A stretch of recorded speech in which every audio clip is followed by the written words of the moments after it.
What's up everyone? Thanks for joining me for another video. Today I'm talking about a pair of running shoes that I've spoken about in the past, and I actually had some pretty positive things to say about it in my initial review. I've now had an opportunity to get 50 Ks of running in them, as well as a few walks and also some resistance type of days in the gym. And so I feel like I've got a more well-rounded set of thoughts to share with everyone that might inform your decision or just provide a bit of shoe talk for everyone to participate in. Whatever the case is, I have some thoughts to share, and that is with the Nike ZoomX Invincible Run Flyknit.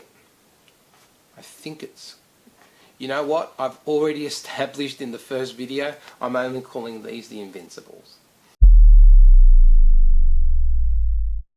So before we get stuck into the video, thank you for all of the subscribers to date, and even if you haven't subscribed but have clicked through anyway, thanks so much for clicking through. If you get anything out of the video, smash the like button, comment down below if you've got anything to say, and if you haven't already, please subscribe. Just smash that subscribe button, it feels so good. Also, I've got an Instagram page, go over there and check it out. It's 3 kicks a day, and I'm usually posting content daily. Alright, so the ZoomX Invincible.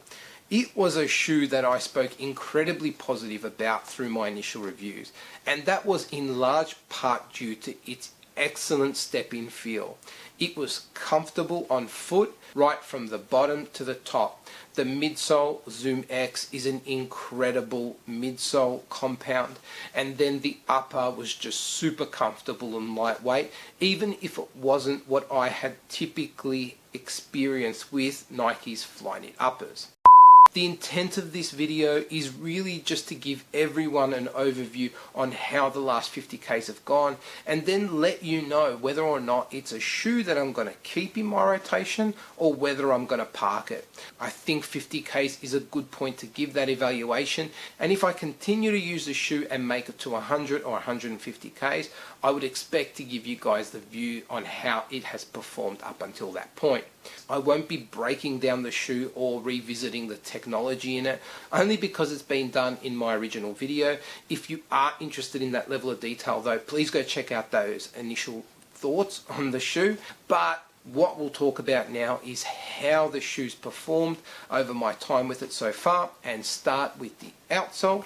Like I said in my original video on the outsole, I wouldn't have expected any problems on a outsole of this nature, and I haven't had any. I have had an opportunity to run with it in a lot of different conditions, including some pretty wet days across a lot of different surfaces, a mix of gravel type surfaces as well as pavement, and there has never been an issue. I've never felt that this is lacking, nor have I ever thought, oh geez, I wish that there was just a little bit less rubber on the outsole. I think the outsole is matched perfectly to the shoe, and I don't think I would change anything. Even from a durability perspective, while I wouldn't expect there to be a lot of wear after 50 Ks in a running shoe, I don't even see wear in my high impact areas, and I do have a tendency to heel strike a lot. And so I would think that this would just continue to do the job for many kilometers to come. All in all, no negatives for me to report here, and an outsole that does the job exactly like it should. Moving into the midsole. And look, this is where it was at for me. Even in the initial review, I love the ZoomX compound. I've loved it in every single runner that I have run in with it from Nike. And admittedly, it's been two runners. It's been the Pegasus Turbo 2 and also the Vaporfly Next Percent. It works completely differently to each of those shoes, but it works